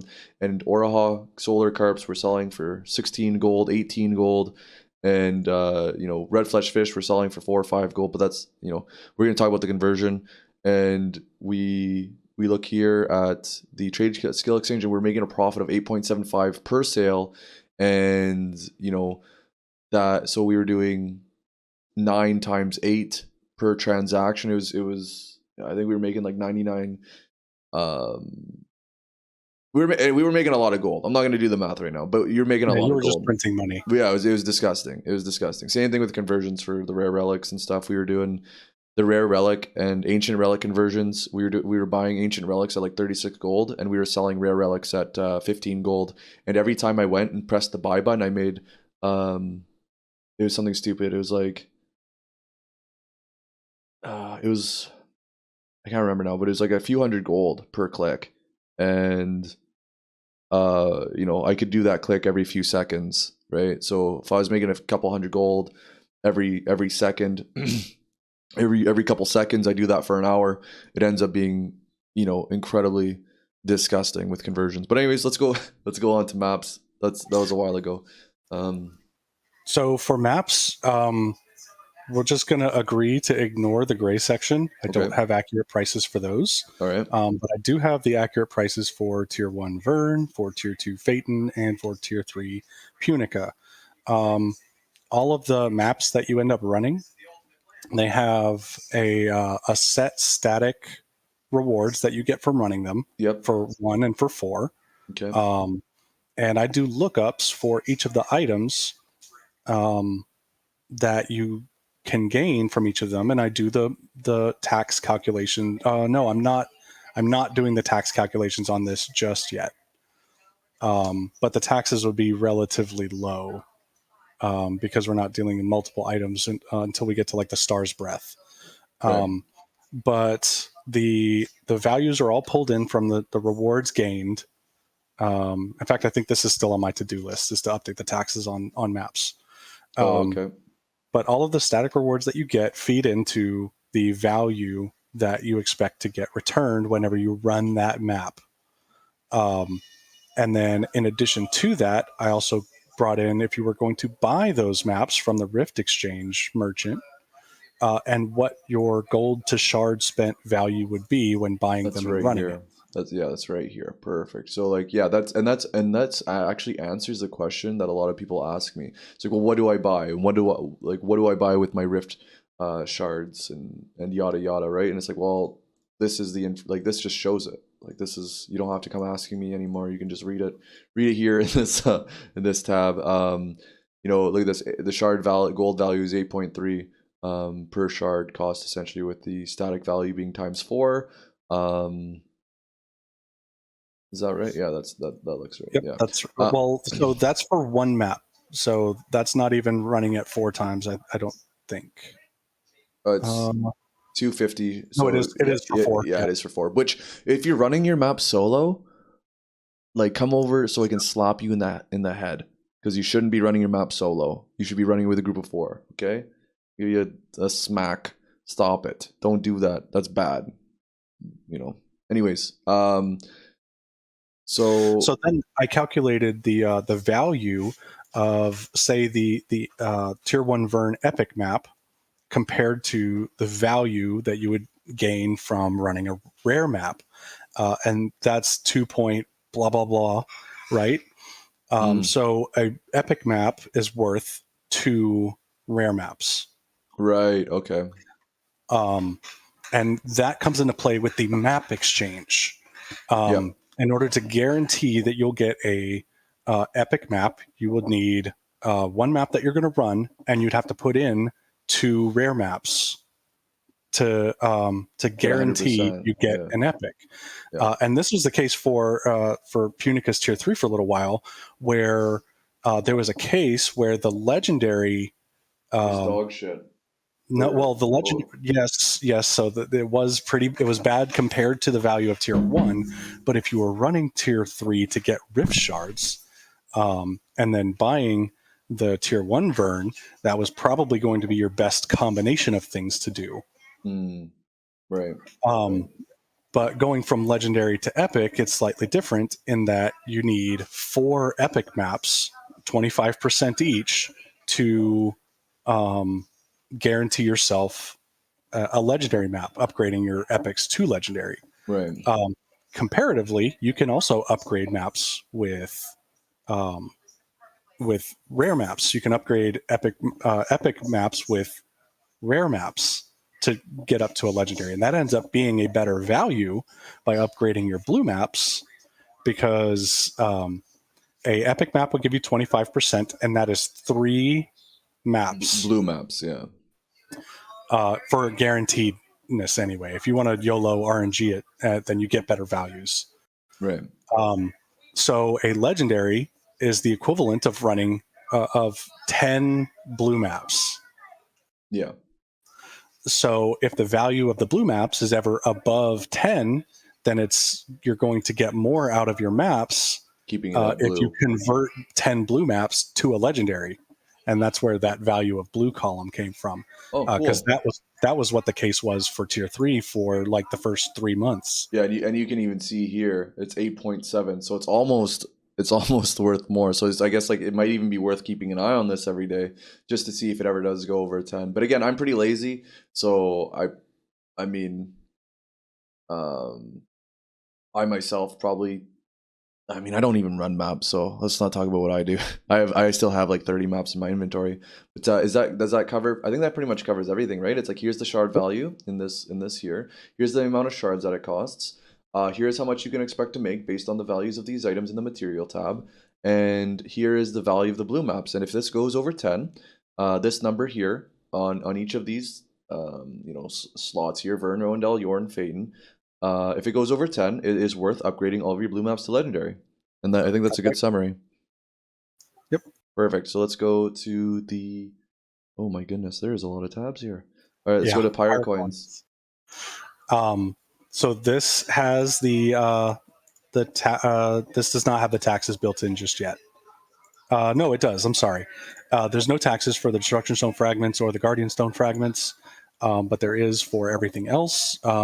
This is everything that you can get out of the pirate merchant that is tradable, and then doing the math conversion and telling you if you were going to buy all the stuff from the pirate merchant that you can sell, this is how much you would get from it based off of the market prices. That's awesome. Yeah. So like looking at this, it's like, okay, definitely worth it. Well, I mean, being worth it is subjective, of course, but this, if you're pretty hesitant to spend pirate coins, but you want to make a bit of money on your weekly rotations, and yes, buying the Guardian Stone crystals right now is going to net you 990 gold, and it's going to cost 6,300 pirate coins. It's a really, really good fucking value. You do this on 6 characters, you're going to get, roughly 6,000 gold. It's going to cost you, roughly like 68,000, 67,000 pirate coins.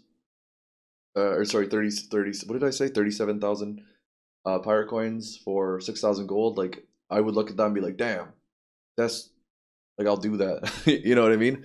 Yep. And a lot of people would, so yeah, this is... So for your use case, if you have a lot of tier 3 alts that you aren't feeding pirate coin materials to your main to hone, then that just gets added into your daily bankroll of what you can buy to reinvest in other places. Yeah, no, I'm definitely a big believer in using pirate coins. But yeah, I think we can safe to move on to the next tab, the bonus here. Bonus chests. Yep. So this is all of the bonus chests that you get at the end of the Abyssal dungeons. Everything that you get out of it is bound, except for the accessories. I don't count those because those are RNG. Yep. But with the eye level cutoff and everything, the gold that you get at the end of each dungeon, which feeds into one of the later sheets, how much the bonus chest cost is from the gold that you get from running that dungeon, and then how many stones, shards, leap stones you get from those. And now all of these are bound. So if you're not honing, these are a bad value for you. Yeah. But if you are honing, the value at the end is if you were to buy the same equipment or the same materials on the market, that's how much additional you're getting from buying into these chests at the end of the dungeons. Yeah, so if you're gonna hone your character from in tier 1 and tier 2, it might be good to buy to you can use the chest, right? Yeah, is and what it's saying here. The tier 1s, tier 2s are primarily because of the outrageous shard prices. Yeah. Yeah. So most of that money is coming. Yeah, most of that money is coming from getting the shards from those dungeons. And then we have, of course, we have the 200, 300% here, 300% from Argos. Grab it. I mean, I would just buy, I would just always buy these or get the chest there because you do have that extra chance for accessories. But again, this is just RNG or RNG removed. So this is great. This is great here. So just to clarify, oh, sorry, go ahead. I was just going to say, so using the very top dungeon, you're spending 30 gold to get 644 point some odd gold in materials. So you're spending 300 here and you're getting 985, but that doesn't count the accessories. So correct. Yeah, no, that's awesome. That makes sense. So again, just a brief summary. The bonus chest is these are the values for the chest. Here's what you get from them, right? And then here is the market price of those items, and this is the percentages of the value. So again, you get it costs you 300 gold. You're gonna get 985 gold back. Now, something that I want to talk about is like the eye level cutoff. This is where can you go over this eye level cutoff? You cannot. If you are at that eye level or above it, you cannot run that dungeon. I'm sorry, you can. You just can't get the bonus You can for still it. get the cards though, I think, right? Yeah, you can run it for the cards, but you Okay. don't get the end of dungeon gold, and you can't even pick up the bonus chest. Okay, perfect. So that covers that. We'll go to the next one. Alt parking. Ooh, with Abyss Dungeons. Yes. Turn this. Oh, how do I? Oh, it's regular. Oh, it's a title. I'm so dumb. Okay. So I ran this one is probably the only resource that I did not use my own calculations to pull in the needs for it. I haven't done anything with the honing or chances or anything like that. So I went to maxroll.gg and used the upgrade calculator over there and Okay. ran 3 different scenarios twice. Ran that scenario 6 different times. So I ran it with um, using no additional materials to Raw hone dog to in get it. to that. Yep. And then I included only solars, and then I included everything, so books and everything like that. And I Optimal, yeah. generated the amount of destruction stones, all the materials you were going to need to hone to go from one eye level to the next tier. So I really, really love this. This is what I've been talking about for such a long time with people saying like, what do I do with my alts? Do I bring my alts up to 1370? Do I like what do I do with my alts? Do I park them at 1325? Do I park them at 1340? And I always say like, well, uh, what's optimal? What's going to cost you a lot of gold? What and how long is it going to take you to recoup that gold that you could have otherwise invested that gold into the market? And if you're good with the market, you're going to get way more returns. Actually, it's highly inefficient over the short term, over even a couple months. I mean, it's just highly inefficient to play the game, really. But it's highly inefficient, and the higher you bring up your alts, the more inefficient it becomes if you are market flipping. But like parking your alts at like 13, and this is where it shows, right? So this is no additional materials, but again, you can use optimal materials or you can use solars. But again, a lot of people are using those for their main. So if we look at this and we raw dog, it takes about 2 weeks to recoup, and that's playing them every day with Nakrasina and with The most efficient chaos dungeon. yeah, yeah, and that chaos, and that's on the not on the chaos exchange. That is in another window here. That is it at a glance, I think. That's the tools. Sorry, tools. Okay, so yeah, so this is if you The look at daily optimizer. Yeah. yeah, so if you look at your 1340, well, you're making a couple hundred gold a day, right? So if you're making 200 gold a day extra, but it costs you, if we go back here, if you're getting 200 gold extra a day, but it costs you 80 or sorry 17,000 gold, it's like man. Right. Like man, 200 gold a day, and like that sucks ass. I want to spend the 17,000 gold on leap stones, and I'll make 30 50 80% next week. So that's kind of like that's why I say all the time, it's like do whatever you like just know that the higher your eye level goes on your alts, the more inefficient it becomes for leveling up alts. And that's why I keep a lot of my characters at 1325, because um I find it better just to have liquidity in the market. So sorry, you can keep going there. I totally That's okay. stole the reins from you. So the biggest thing so this is not cumulative. Like it's just from one eye level to the next for each line. So you'd have to add all of those together, but the gains each week doesn't change. So the cost would then be, you would add the cost of going from 1302 to 1325, and then also add in 1325 to 1340 Yes, is yes. your actual total cost. So it would be 1320. So 1302 to 1340 is the gold cost is only 2,500. So if you have the materials, it's fucking not bad Yeah, to go to and then the cost of 1340. everything all put together in gold value. Yeah, this is the gold cost raw. Like this is a gold. This is just a raw gold, right? And then this is the cost if you evaluate if everything was tradable. So bringing up your character to 1340, it costs 2,500 gold. It's relatively cheap, because you don't pay anything from 1302 to 1325. So the cost. But you are gonna spend if you are using tradable. What is this? It's like 30,000, 31,000 altogether, right? Yep. And again, it's going to take you 29 days to recoup that. But if you're just using bound and you're only going to spend 2,500 gold, definitely could be worth it. But anything after that, it starts getting pretty expensive, very expensive after 1340.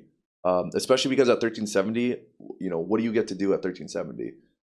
This is obviously with Abyss dungeons, right? So Yes. So the biggest point of contention with this is using bound materials. Bound materials still have a value of what the market value is. You just can't trade it for gold. yeah, So that total cost is going to be the same regardless if you use bound materials or not. You're just using, let's just say, for 1340 to 1370, you have every single one of the leap stones that you need. So you have 853 on average leap stones. You're really only spending the 8945 gold, the raw gold to craft it, but you're actually consuming the 80,500 gold worth of materials, even if it's bound. yeah. Yeah, like for my alts and stuff, I've been doing dungeons and bullshit with my like 5 tier 3 alts or five, my tier 3 characters there. I actually have I think what 8 tier 3s right now. Um but yeah, I've been playing them for quite a while and they have a lot of honor shards saved up. They have a lot of bound materials saved up. So like this is the cost that I'm kind of looking at. I don't like using tradable materials on my alts because you are not going to see that value back. Like you'll see that value back next year, but I invest in the market. So it's just bad for me. If you invest in the market and you're using tradables to bring your alts up, you need to reevaluate what your time is worth. Because like again, now instead of just like buying shit on the market, now I'm spending an extra like hour every day on every character, just so that I could make less gold. It's highly inefficient, highly inefficient. But again, if you're not a market guy, and you want to play those characters at a higher level, and you want to play those like you want to run your gunslinger alt through, Argos, like go nuts. But again, efficiency is what we talk about, and if we're talking efficiency, these are important values to know. Basically, we can just keep going here. Yeah. So last thing on this one is the whole purpose for this is for recognizing your gains for each week, and that's the reason I have two sections, one with Abyss Dungeons and one without. You can only run Abyss Dungeons on 6 characters every week. So if this is your 7th alt, you'd want to use your gains each week on the bottom section, which doesn't take into account the eligible Abyss Dungeons that you can run on that alt. But it does take into account the daily profit that you can make at that eye level for all 7 days. So that daily optimizer that was in the tools section, which is just kind of a quick, I'm at 1325 on this alt. What do I need to run to get the most amount of gold every day? It takes that into account and then multiplies the profit that you would get from running the Chaos Dungeon 14 times because you can run it twice a day. Are Same you thing for the Guardian Raid. are you telling me my 1100 alt makes damn well near the exact same as my 1302s or 1325s? Technically, your 1080 Bruh. alt, technically your 1080 alt does. What? Why am I playing this game? Oh, the 1080, right? Because I don't 1080 have can the do. I don't have the lower ones in yet. Yeah. So like, what's the 10? Like even 1,000 is probably like making 500 daily profit, and that doesn't even include rest bonus, right? Right. This is all assuming no rest bonus. All Oh that my profit is lord, not rested. man. Maybe I should play my alts more. Like just do guardian raids and chaos dungeons because I have a lot of alts in tier 2, like 1,010. I have a 960, a 1,040, I have 1,080, and I'm just not running them because I'm like fuck them. I wonder like yeah. So okay. Anyways, that's really cool. I like that. Yeah. Wow. Cool. Yeah, by all means, explore, try to figure out use cases that work for you. Because If there's something that you'd want to see on like maybe um, uh, being added to it, I'm all ears. I got my contact information on the description page right up at the top. I mean, isn't it more efficient to just run like characters to tier 2 and like bring them to like what 9? I mean, even like 8 what, like 920 don't even I wonder what it would be worth not even running your character through to Faden.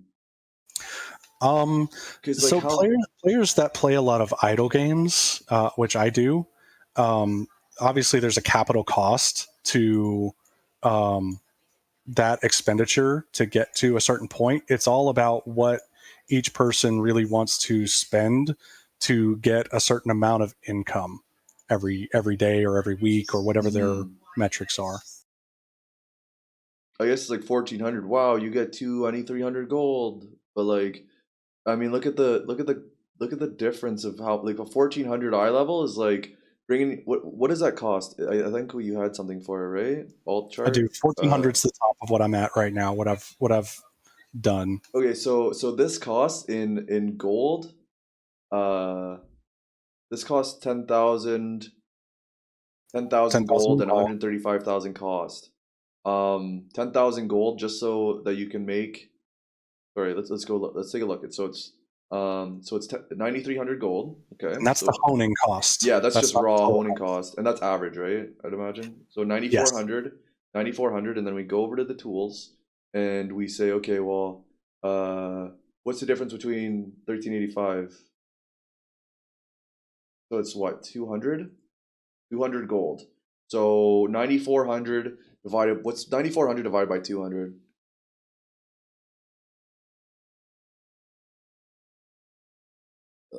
You said 94, Yeah, 9,400.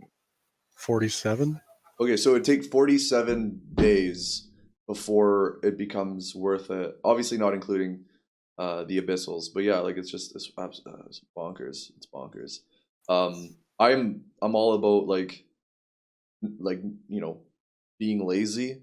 So like if you tell me that I could just have like if I could just run an 1100 character for 680 instead of a 1302, like I'm just and it's only like a 50 gold difference.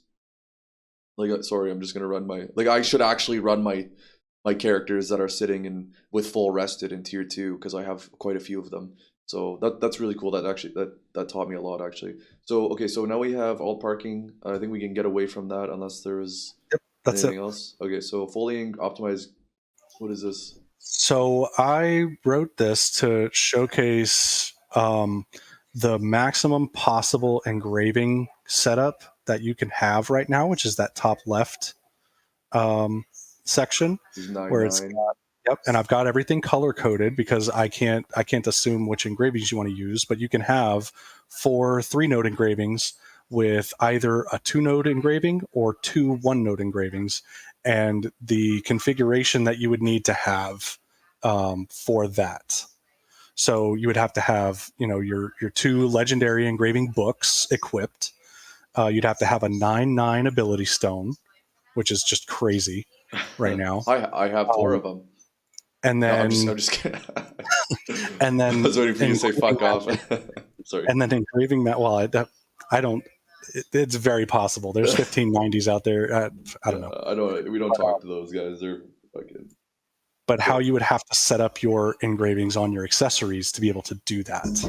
yeah, yeah. It's pretty expensive.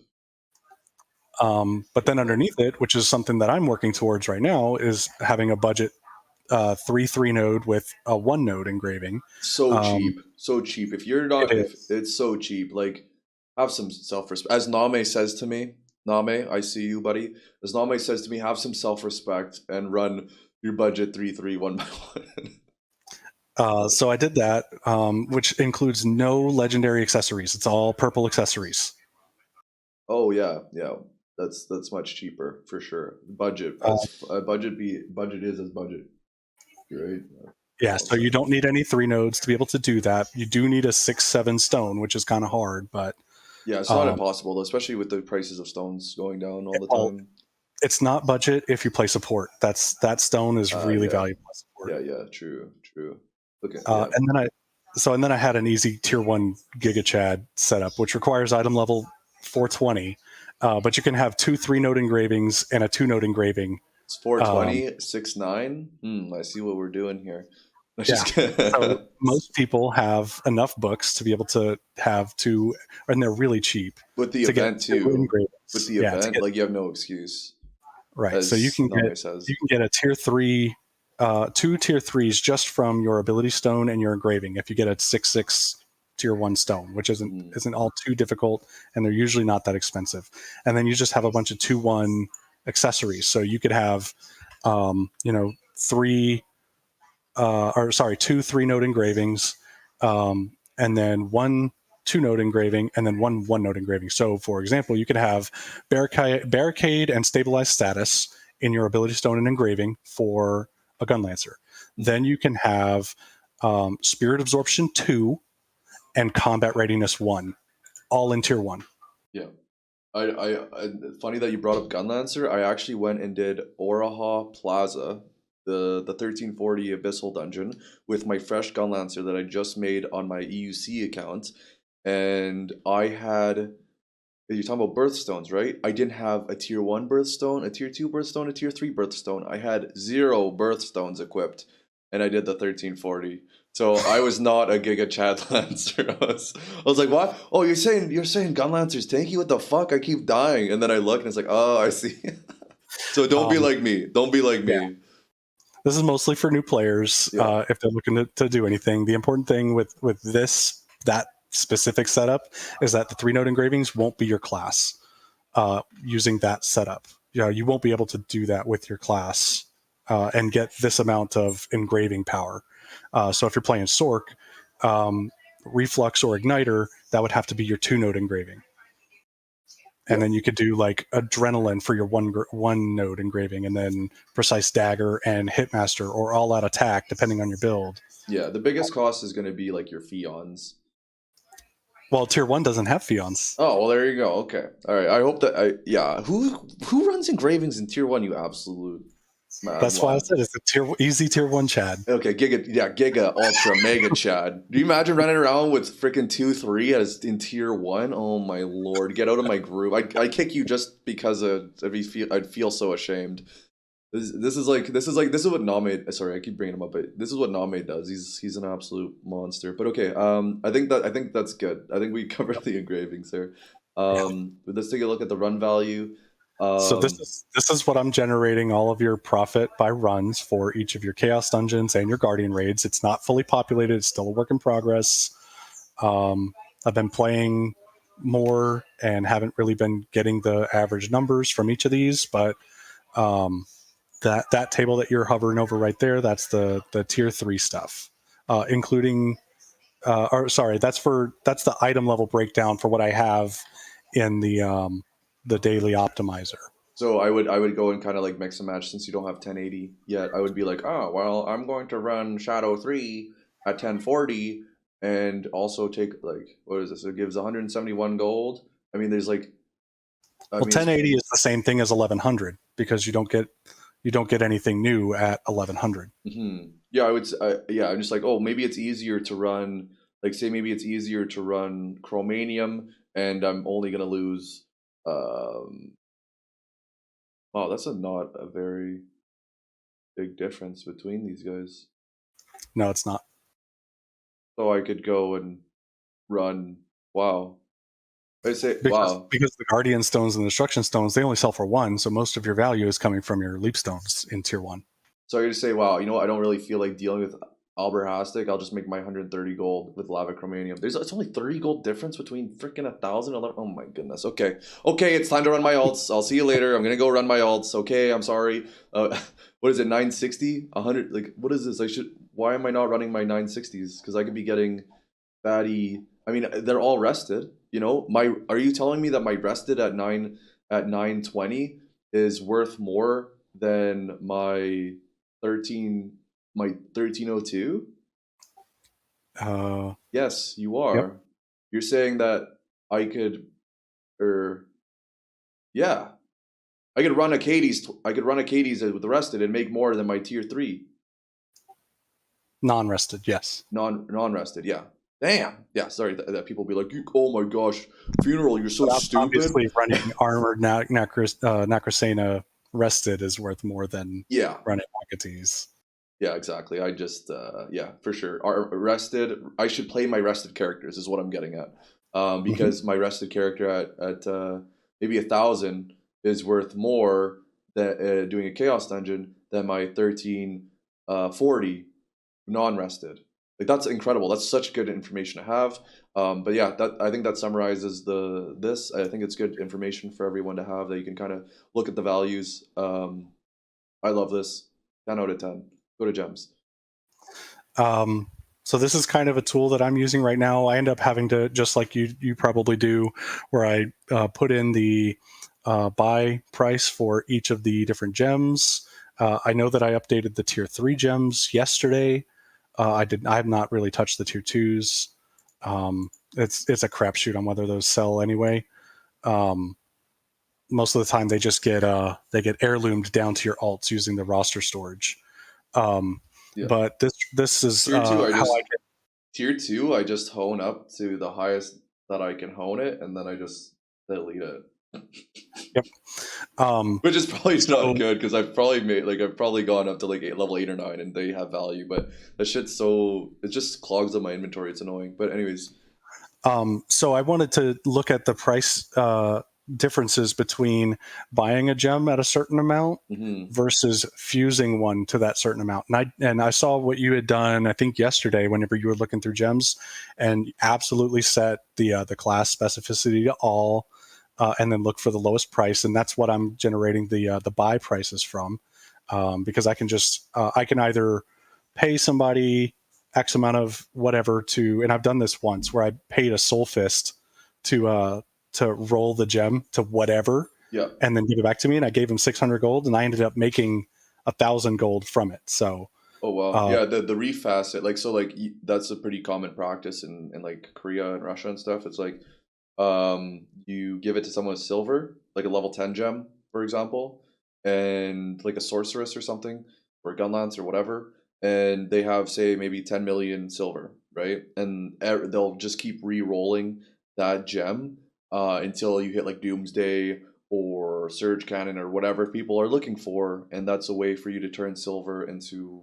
like gold because people are paying for your silver, right? So that's something yep. I would be cool. It would be cool to have a server wide refacet industry or some kind of place where people can connect to sell their silver, doing it like that. But that's either neither here nor there. So I'm sure you've noticed that like buying level 6 and then pumping it to gamble at 10 is like pretty good. Yeah. So this is really telling you if you want a particular level of gem, whether you should fuse up to that level or if you should just buy that level. One thing I don't have in here that I plan on adding at some point, which is this is another work in progress sheet, is if you were going to upgrade from, let's say, a tier 3 level 5 to a level, sorry, we'll go with something different, a level 7 to a level 8. Mm. So the level 8 gem, it will cost you 26,615 to fuse, but it would only cost you 26,000 to buy it. So Oh yeah. you can extrapolate from that it would be more beneficial for you to sell 3 level 7 gems and just buy the level 8 gem and save yourself 615 gold. I Yeah. don't have that in here, but you can kind of pull that out if you're looking for it. Yeah. Yeah, the numbers for this are so dumb. Like level 10, you're also no, not your graph. Sorry. I'm not talking about your graph. I'm talking about just the gem game overall. The gem game is just really nonsensical. No, and that's not to say that you can't make money off of it. It's just like it's so weird. Like you can buy gems. Like say you're looking at it level 8 gems. If you check all the time, you can snipe like a level 8 gem for like 18,000. It's like, what are you doing? Like where was I? You know, actually I posted it on Reddit. I posted on Reddit that someone sold a gem, a level 10 gem for 1 gold and 1 one. gold. I Well, saw it. yeah. Yeah, you saw that? Yeah. It was on Discord or did you see it on Reddit? I saw it on Reddit this morning. Dude, that was me. I memed, bro. That was my first meme. I'm gonna show that. I didn't care. Look at this. Look at this. Wait, hold on. I got a lot of upvotes. Yeah, dude. I don't know how to look for it. Where is this here? Go to profile. Profile. Posts. Yeah, check it out. This is me, baby. This is me. I did that. This is my first successful meme. Normally, I just get downvoted into the fucking oblivion, but that's look at that. Woo! Also, I made a redfish gang Reddit. Anyways, that's okay. Let's let's That get back was on track. everything I had for that one. So, I'm still working on it, oh yeah, but there is something I'd like to add. The price differential between cooldown level 10 gems and damage level 10 gems is very, very substantial. You can't re-roll a cooldown gem into a damage gem, and so you would have to add that as like as another box here. So like damage level 10 and cooldown level 10. This is the bottom of cooldown. I can already tell you, NA East. The bottom of damage is 400,000. okay. I will get that added. And I'm actually putting that probably in my to-do list on the description. okay, cool. Also, if you're doing to do stuff and you want to think about something maybe that I would like, um, I would you do like a top 10? Yeah, I could do that actually. I Um, don't know if that's something that you agree with, but that would be um I would like that. That's a preference for myself because like top five is good, but top five would be oversaturated. Top 10 is like that. I feel like number six, number seven, number eight is where you're gonna find gems. so here's the funny thing. This is how open source it is. Okay, so in the top 5, I'm going to do this on the decreases because there's room underneath. So click on where it says Wildflower 100 in the market, the material price decreases. Okay, so that's pulling from there. So I think I'm hiding a lot of the text. So if you scroll over to the right, it's going to be what's going to look like a bunch of empty space, but you can actually see that there's text there. Oh, okay. So if you highlight all of that, keep going all the way over, and then set the text color to black, which is that A. It's so That cute one. that you think I know how to do that. So That's what this is where I'm pulling all of that information in. oh, So okay. um, actually, that might not be the. Okay, That's, let's but finish the if you click on where it says wildflower right there in the middle, yeah. So I'm using a sort n calculation, and it says mats C2 through F96, and then the next number is 5. If you were to change that to a 10, it becomes a top 10 list. oh, is it I'd have to actually look at like where the original source is. okay. I Um, let's finish the video and then we'll come back to that. Or like not video, but let's finish the if we get yeah, and you distracted can in hit the back and it'll fix it. yeah, we'll end up going to the reads and then people are just like I can't just make the video because I'm gonna call this like I don't know market masterclass with Drokgar or something and it's gonna be sweet. All right. If we get into like spend 20 minutes playing with this, it's gonna be um people, Yeah. okay, so what is this here? The auction profit chart? So this is just my playground that I was using to generate the calculation for the taxes, and that's Oh, really okay. it. Okay, There's nothing so special out of it. I'll just explain taxes real quick. Taxes, you will pay 5% with a minimum of one. You'll pay an extra 5% if you list a deposit for 3 days, but you get that money back at the end. You don't actually pay the deposit, and you don't pay a deposit if you only sell it for 1 day. Yep. And if you click on the tax 1 next to the number 2, that's the actual calculation without the exception for the 1. So I'd have to do an if there. So it would be if it's 1, then the tax is 0. But Right. otherwise, it's that calculation. Okay. Also, if you are selling for one, you are a big poo-poo brain. Just sell for one because there's no tax at one. Okay. Stop being poo-poo brain. You can leave that for the bots. Are you a bot? Are you a bot? No. So sell it at 1 gold or like just get 2 gold out of your fucking vocabulary. Okay. Let's go to archive. Is this now? This is Okay. just kind of like back end kind of stuff. Scroll all the way up to the top.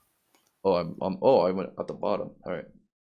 So that whole mat tab, I've been copying the values from it and adding a new column. This is where the historical data is coming from, Oh, I see. I see. So this is the historical data, and then we go to pivot table. which is the same data, just in a pivot table sense. But with this, if you scroll down to the bottom of it, you can actually see the total market value for every one of those items. So that'll also correlate with inflation, deflation for how much all of them. Hey, that's fucking cool. It's like, did commodities go up today? Okay, we're gonna take a look at the market here. Like Fox News, big broadcast on the bottom. It's like the commodity Jones in Lost Ark is up 5%. Due to Voltan. You could absolutely do that because it also splits out those totals by each section as well, not just the grand total. So you can see down at the bottom, it's got the additional honing total for tier 3. Today's prices, the totals were 252. Oh my goodness, I'm a 250. Huh? I'm getting lost here. Go over to the D column. D column. Okay, yeah. Yeah. 252. And then, yep, that's it. So that's the price of all of the honing materials for the additional honing materials for tier 3. So like your shard pouches and everything like that. And those same items, if you were to buy one of all of them yesterday, was like 12 gold less. Or no, 40 gold less. Damn. Would we possibly see that in the tools? Yes, you would. At a glance. At a glance. Could we see that here? How would we do that? I guess we would go to something like craftables, and we would go to all. Remember, you have to hit OK on each of those things. Yeah. That's a tool specific thing. Okay, sorry. And then we'll go select all. We'll say okay. Yep, and then go up to your category and separate your category out. What are we going to look at here? We'll look at buffs. But we'll look at battle items, and we'll say, damn, battle item. Is there a way to zoom in? Unfortunately not. I could make the graph bigger. That's all just kind of how the layout is. In fact, you could do that. You can click on it. That's your copy. And then the bottom right, you can just make it larger. Yeah. All right. So look at the shit that's going on here, guys.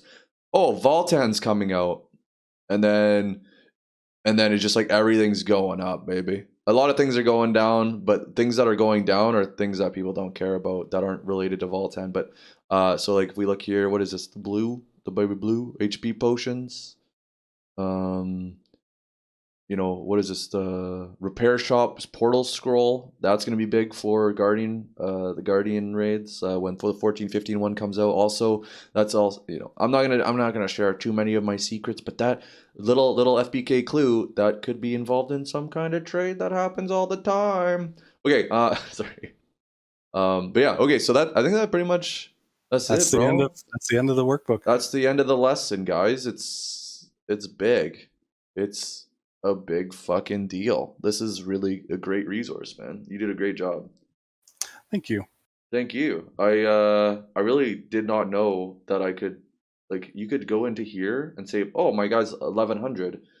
He actually makes 1200 and 1300 gold when I run him, and I've had him sit at 1100 because I didn't want to do Punica for 3 weeks, and I didn't run shit because I didn't like Artillerist, and it's like, man, like, why don't I just run him 5 times this week and get 6,000 gold? Yep. So that daily profit accounts for you running both Chaos Dungeons and both Guardian raids. It's not just one of each. Yeah. No, that's awesome, man. That would be cool to see the real money. Like, I wonder what my account's worth. Probably a bit. I'll make something that'll let you do that.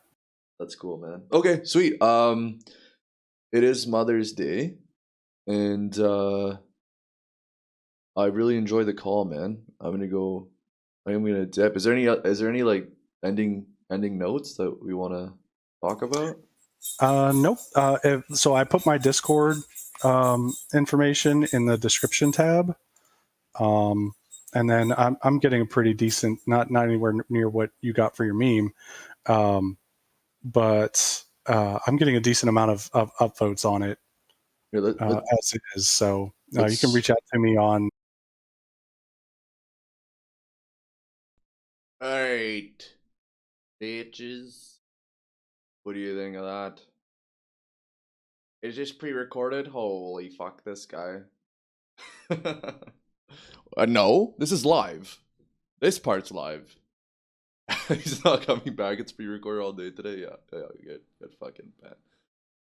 Pearls and redfish are continuing the drastically dumping in the thousands at 1 gold. Advise buying as much as possible to get to a pre-uptick in a week or two. Oh, dude, I'd buy all that shit. I love it. I love pearls and fish. You can't ask me, hey, redfish man, would you buy pearls and fish at 1 gold? It's like fucking rights I would. I never get the dumps. The dumps never happen when I'm fucking online and shit. So I'm gonna reopen this. I have to piss, so I timed it poorly finishing up here.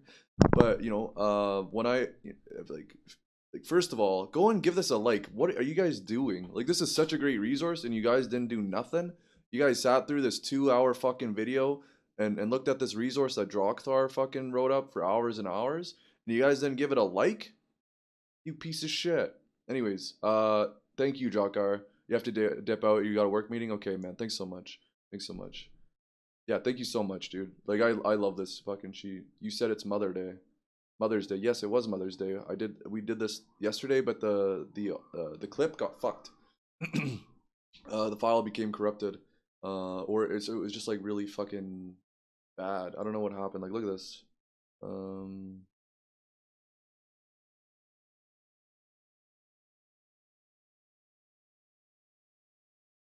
Look at the screen. Dude, the wind is howling out there. How do I? Okay, look at this. Look at Either this. Reddit or Discord. I'm more prone to respond on Discord though. Like, look at the quality. It's fucked. But I've been responding to able to add because I saw on another tab here that runs a bot farm. Look at the quality. Like, why did this happen? To understand what the fuck bots do. Sort of curiosities. But okay. You know what I'm saying? That's why I wanted to throw away my fucking for me computer. Because I could get that programmed in here and like, it's shimmering. It's like super low quality because I did the recording. Even though when I checked my stream settings and my recording settings, they're exactly the same. So who knows? I might not even be able to post a fucking video for YouTube because it's fucked. You know. But hopefully I can pull the data, the Twitch VOD from Twitch and hopefully if you guys are seeing it, maybe if you guys were seeing that it was a higher quality, I should be able to use that video even if the recording gets corrupted again.